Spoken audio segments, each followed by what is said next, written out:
Kenzie, I've got this new app idea that's going to revolutionize everything, Jack declared, eyes glued to his phone. I laughed, placing a hand on his shoulder. Of course you do, Mr. Genius. Just don't forget to revolutionize our anniversary plans, too. Jack barely looked up. Yeah. Sorry, just one sec, gotta reply to this email. As I watched him tap away, a twinge of unease crept in. Jack and I always celebrated our milestones grandly, and he was never this distracted before. I brushed off the thought, pushing the unease aside. Our lives were perfect. We had shared dreams, flourishing careers, and a bond that seemed unbreakable. Weeks passed, and Jack's absorption in his phone grew. He had become a fixture in his office late into the night. One evening, after returning from work, I found him still on his phone. Dinner's ready, I called, setting the table. Jack mumbled something incoherent, still focused on his screen. I sighed, louder than intended. He finally looked up, offering a weak smile. Just finishing up some work stuff. More emails? I couldn't hide the sarcasm in my voice. Jack sighed. Kenzie, it's complicated. Just trust me. Trust you? That's the thing, Jack. It's hard to trust someone who's always hiding behind a screen. He stood up, approaching the table. I'm not hiding anything. Work's just demanding right now. We'll celebrate once things calm down. I nodded, but doubt gnawed at me. Something felt off, an undercurrent of tension I couldn't ignore. Another late night. I woke to an empty bed, Jack nowhere in sight. I tiptoed down the stairs, peeking into his home office. There he was, whispering into his phone. Jack, it's almost midnight, I interrupted. He jumped, sliding his phone into his pocket. Go back to sleep, Kenzie. Now my curiosity was piqued. Who were you talking to? Just a client from another time zone. You know how it is. His tone was defensive, making my suspicion grow stronger. I crossed my arms. Do I? He sighed, running a hand through his hair. You're overthinking this, Kenzie. Go to bed. Reluctantly I did, but the seeds of doubt were firmly planted. The next morning at breakfast, Jack barely touched his food. Busy day? I asked, trying to keep the conversation light. Yeah. Got a big project in the works. Sorry if I seem distant. The apology was half-hearted. Maybe we should plan a weekend getaway, I suggested. Could do us some good. He nodded absent-mindedly. Sure, sounds nice. But his lack of enthusiasm was evident. Our seemingly perfect life was beginning to show cracks, and a gnawing feeling in my gut told me things were about to get worse. I decided to talk to Mia, my best friend, at lunch later that day. If anyone could offer perspective, it was her. Yet a part of me already knew I wasn't overthinking. The perfect illusion was crumbling, and buried beneath it lay truths that would soon unravel our lives. I met Mia at our usual lunch spot, a cozy cafe downtown. We ordered our usual chicken salad for me and a turkey club for her. As comfortable as our routine was, an uncomfortable feeling loomed over me. Everything okay, Kenz? Mia asked, taking a sip of her iced tea. Jack's been acting strange. He's always on his phone, working late. It doesn't feel right. Mia gave me a sympathetic look. Maybe it's just work stress. You know how demanding tech can be. Maybe, I replied, though I wasn't convinced. Just then, my eyes caught a familiar figure outside the cafe window. Jack. He was standing close to a young woman, laughing, his arm around her waist. My heart sank. Mia, I said sharply, interrupting her mid-sentence. Look. She turned to follow my gaze and gasped. Is that... Jack, I confirmed softly, and he's not alone. We both watched as Jack leaned in to kiss the woman. I felt a wave of nausea. This wasn't just a work thing. It was something far more painful. Mia shook her head in disbelief. Kenzie, I'm so sorry. I stood abruptly, determined to confront him. Mia grabbed my arm. No, not here. Wait till you have him alone. Chomping down my initial impulse, I nodded. You're right, but that, I pointed out the window, isn't just anyone. That's Paige. Her eyes widened. My daughter, Paige? No way. She's only 24. What the hell is going on? I wish I knew, I said through gritted teeth. I'll find out tonight. Dinner was a silent affair, tension hanging like a storm cloud. Jack poked at his food, clearly distracted. Who was she? I finally blurted out. Jack looked up, feigning confusion. Who? Don't who me. Paige, I saw you with her today. His face hardened. Kenzie, it's not what you think. Then what is it? I demanded, my voice shaking with anger. Jack pushed his chair back and stood up. Fine. You want the truth? Paige and I are seeing each other. It felt like the floor dropped from beneath me. You're seeing my best friend's daughter? How could you? I'm tired of this life, Jack snapped. I need something new, something exciting. Paige gives me that. I could barely breathe. So you destroy our life for what? A fling? It's more than a fling, he said coldly. I'm done pretending. I stood there, staring at a man I no longer recognized. The silence grew heavy until Jack muttered, I'm staying with Paige tonight. He walked out, leaving me in the ruins of our perfect life. The door slammed, and I broke down by feeling the sting of betrayal cut deep. The man I thought I knew was gone, replaced by a stranger tangled up with a girl half his age. This wasn't just an end, it was a beginning. The beginning of understanding just how deep this betrayal cut and where it would lead me next. I dialed my mother, Evelyn, the next morning, desperate for some sense of clarity. As soon as she picked up, I could barely keep the tears from spilling. Mom, I need to talk to you. Can you come over? Her voice was firm yet concerned. I'll be there in 20 minutes. When she arrived, I could see the worry etched on her face. Kenzie, what's going on? Jack's having an affair, I replied, trying to steady my voice. With Paige. Evelyn's eyes widened in shock. Paige? Mia's daughter? Yes, and he admitted he's leaving me for her. As if on cue, Mia called me. Kenzie, I heard everything. I'm coming over. We need to talk about this face to face. We all gathered in my living room. The tension was palpable. Mia was the first to break the silence. I never thought Paige could do something like this. She's my daughter. How could she betray you, betray us like this? It gets worse, I said.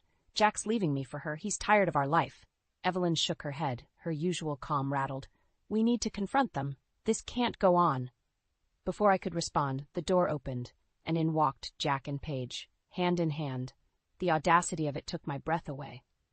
Well, looks like the party's started without us, Paige sneered. How dare you? Mia shouted, stepping forward. You betrayed your own family. Paige shrugged, unfazed. It's not my fault you all are so boring. Jack wants excitement, and I can give him that. Jack stood there, silent but resolute. His presence was like a wall, indifferent and cold. Evelyn, Mia pleaded, say something, please. My mother took a deep breath. Paige, you've always been conniving, but this... I never thought you would stoop so low to destroy your own family. Paige rolled her eyes. Spare me the lecture, Grandma. This isn't about family. It's about what I want, and I'm getting it.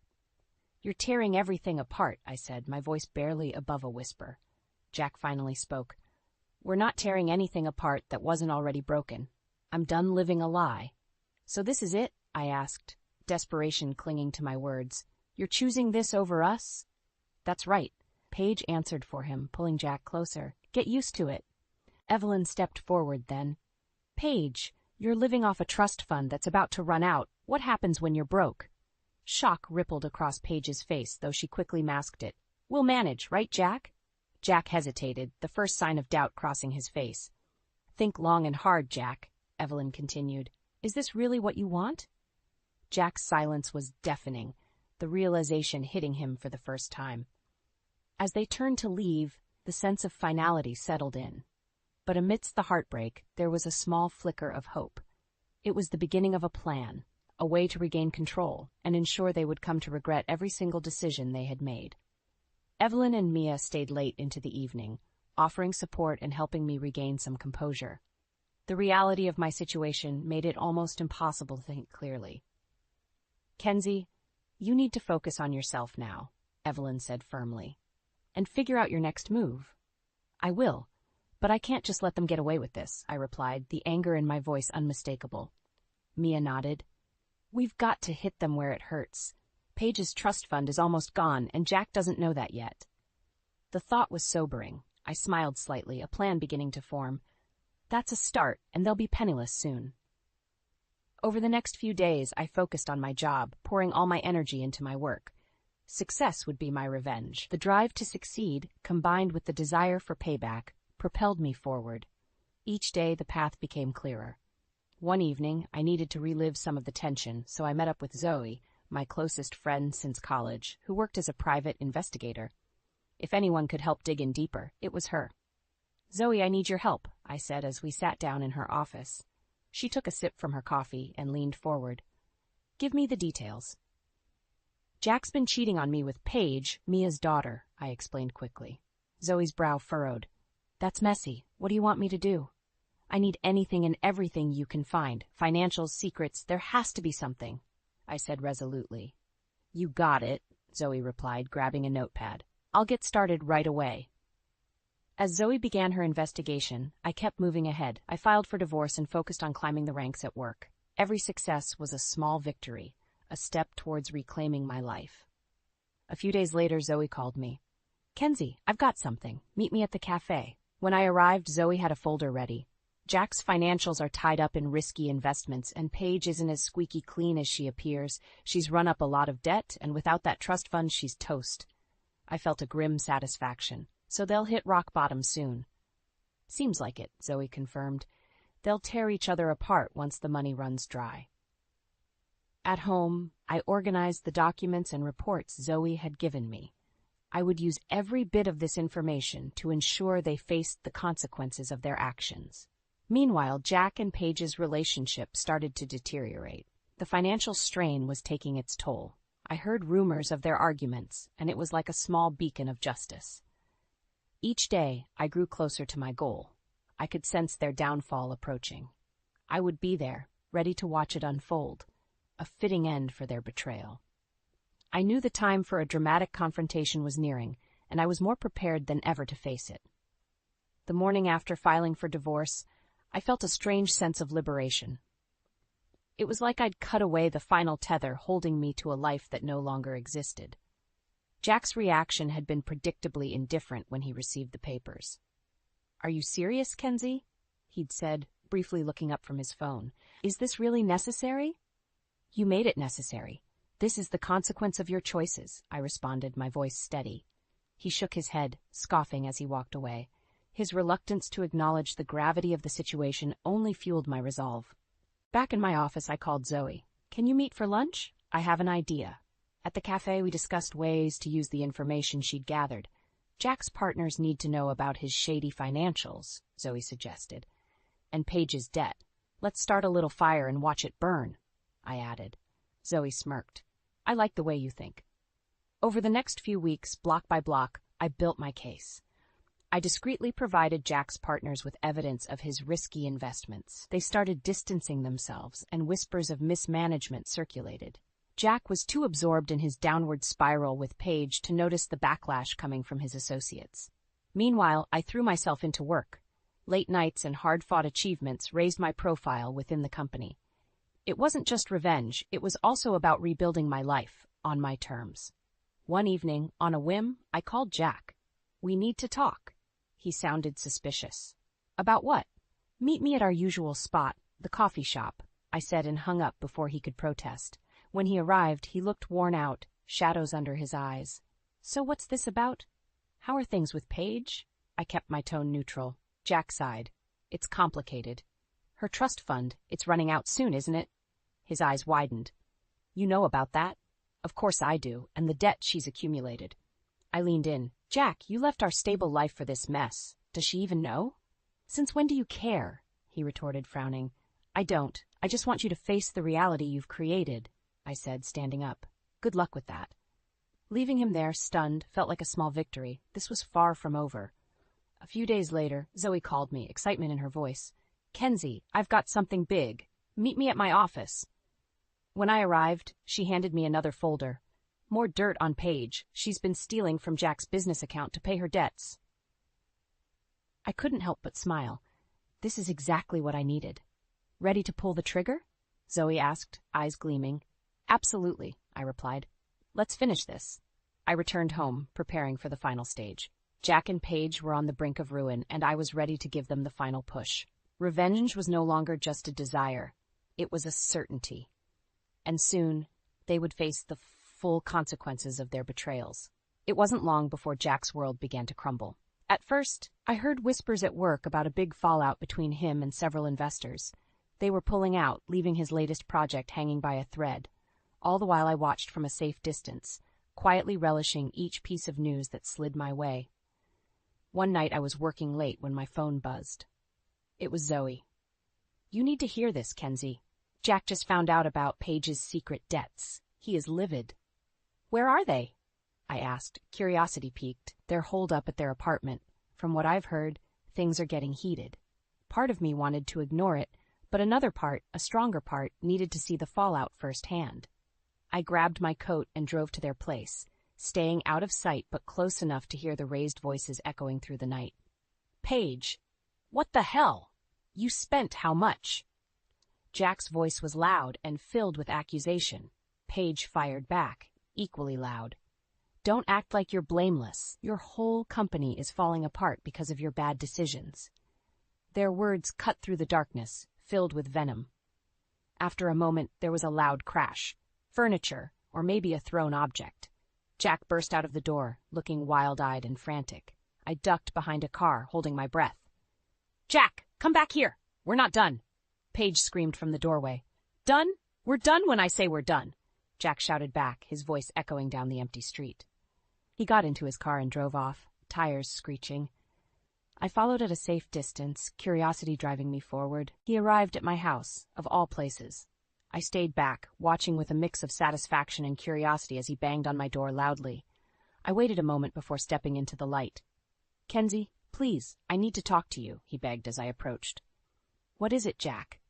I asked, my voice calm.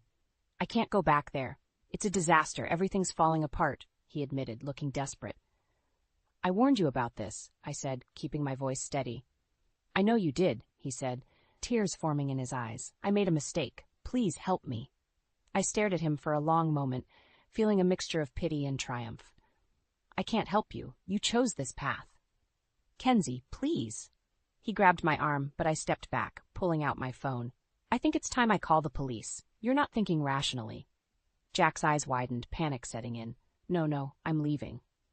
Just as he turned to go, Paige appeared, wild-eyed and holding something metallic in her hand. "You're not going anywhere, Jack." I quickly dialed 911, explaining the situation as Paige assaulted Jack with a barrage of accusations. Moments later, the police arrived, diffusing the situation and taking Paige away. As the chaos finally settled, I watched Jack being led away in handcuffs. The public exposure, the scandal, it was all over the news by morning. My mother, Evelyn, and I shared a quiet moment, sipping coffee and taking in the headlines. Justice had been served, and I felt a profound sense of closure washing over me. The morning after the chaotic scene at my house, I woke up to my phone buzzing with notifications. News of Jack and Paige's tumultuous fallout had spread like wildfire. Headlines splashed their scandal across every platform. My inbox was flooded with messages from colleagues, friends, even acquaintances who hadn't contacted me in years. Each message was a reminder that the truth had finally surfaced. As I sipped my coffee, my phone rang again. It was Zoe. "Did you see the news?" "I have. Couldn't happen to a nicer couple, right?" I replied, unable to hide my satisfaction. "Reports say Paige has been arrested, and Jack's been detained for questioning. The whole thing looks bad for them." "Good," I said simply. "They deserve every bit of it." A knock on the door interrupted our call. "Hey, I have to go. Someone's at the door." Opening the door, I found myself face to face with two police officers. "Mackenzie Reed?" the taller officer asked. "Yes, that's me," I replied, heart pounding. "We're here in relation to the incident last night. We need to ask you a few questions." I stepped aside to let them in, memories of the chaos replaying in my mind. They asked about Jack's arrival, Paige's outburst, and my call to the police. I answered truthfully, every word bringing a strange sense of finality. After 30 minutes, they nodded and thanked me for my time. "The investigation will proceed," one officer said. "Jack and Paige will both face various charges. If you need any assistance, don't hesitate to reach out." "Thank you, officers," I said as they left, closing the door and exhaling deeply. Evelyn joined me in the kitchen, having overheard the conversation. "Looks like they're finally facing the consequences," she remarked, her voice steady. "It's about time," I replied, feeling a weight lift off my shoulders. The days that followed were surreal. Jack's professional life crumbled as investors and partners distanced themselves from the scandal. His misconduct became public knowledge, and the cracks in his pristine image grew deeper. At work, I was met with sympathetic glances and hushed conversations. Yet, I remained focused, using the chaos to fuel my determination. A week later, the police called again. Jack was officially charged with embezzlement, and Paige was facing multiple counts of fraud and assault. As I hung up the phone, a sense of closure settled over me. That evening, Evelyn and I sat on the porch watching the sunset. "It's finally over," I said, feeling the release of tension. "Yes, it is," she agreed, "and you handled it all with incredible strength." As we sat in comfortable silence, a figure approached. It was Zoe, carrying a bottle of wine. "Thought this called for a celebration," she said, smiling. "Absolutely," I replied, grateful for my friends and family who stood by me. We toasted to new beginnings, the future bright and filled with possibilities. The nightmare was behind me, and for the first time in what felt like forever, I looked forward with hope. Jack and Paige had met their reckoning, and I had emerged stronger, ready to embrace whatever came next. The aftermath of Jack and Paige's downfall brought a strange calm to my life. It felt like everything that once weighed me down had been lifted. My focus shifted entirely to my career, and the rewards quickly followed. Promotions, recognition, everything started to fall into place. One afternoon, I was in a meeting when my phone buzzed with a message from Mia. "Let's catch up. Need to talk." We met at the same cafe where my suspicions had first been confirmed. Mia looked visibly drained but determined. "Kenzie, thank you for everything. You handled this whole mess with such grace." I smiled, sipping my coffee. "I couldn't have done it without you and Zoe. How's Paige?" "Her hearing is next month. She's been cut off and has to face the consequences alone," Mia said, sadness and resolution mixing in her voice. "She made her choices," I replied softly. As the weeks turned into months, the legal proceedings took their toll on Jack and Paige. Jack made a few feeble attempts to contact me, but I blocked all his efforts. He was a chapter I was done reading, and I had no intention of going back. One evening, while working late again, a colleague, Mark Adams, knocked on my office door. "Still here, Kenzie?" "Yeah, just wrapping things up. How about you?" "Same. Listen, I was thinking of grabbing a coffee. Care to join?" There was something comforting about Mark. Reliable, kind, genuine. Sure, I could use a break. We walked to a nearby coffee shop, chatting about work, life, and everything in between. Mark's presence was a welcome change, a reminder that not all was tainted by my previous ordeal. Days turned into weeks, and our coffee breaks became more frequent. Mark's support was unwavering, or a stark contrast to the deception I'd endured. One evening, as we walked back to the office, he stopped and turned to me. "Kenzie, would you consider maybe dinner this weekend?" It caught me off guard, but in a good way. I smiled. "I'd like that, Mark. I'd like that a lot." Our dinner date was a turning point. Conversation flowed easily, laughter came naturally, and for the first time in a long time, I felt genuinely happy. Mark was different, steady, caring, and supportive in a way that Jack had never been. Months passed, and as my relationship with Mark blossomed, I finally felt the scars from Jack and Paige's betrayal start to heal. Closure wasn't a single moment, but a series of small victories, of new memories replacing old wounds. One evening, as Mark and I sat on my porch, watching the sun dip below the horizon, he turned to me. "Kenzie, I want you to know I'm here for the long haul. No games, no lies." I looked into his eyes, seeing nothing but sincerity. "Thank you, Mark. That means more than you know." As the stars blinked into existence, I realized my life had come full circle. The chapters of betrayal and revenge were closed, replaced by hope and a genuine connection. With Mark by my side, I was ready to embrace the future, knowing that this time it was built on trust and mutual respect.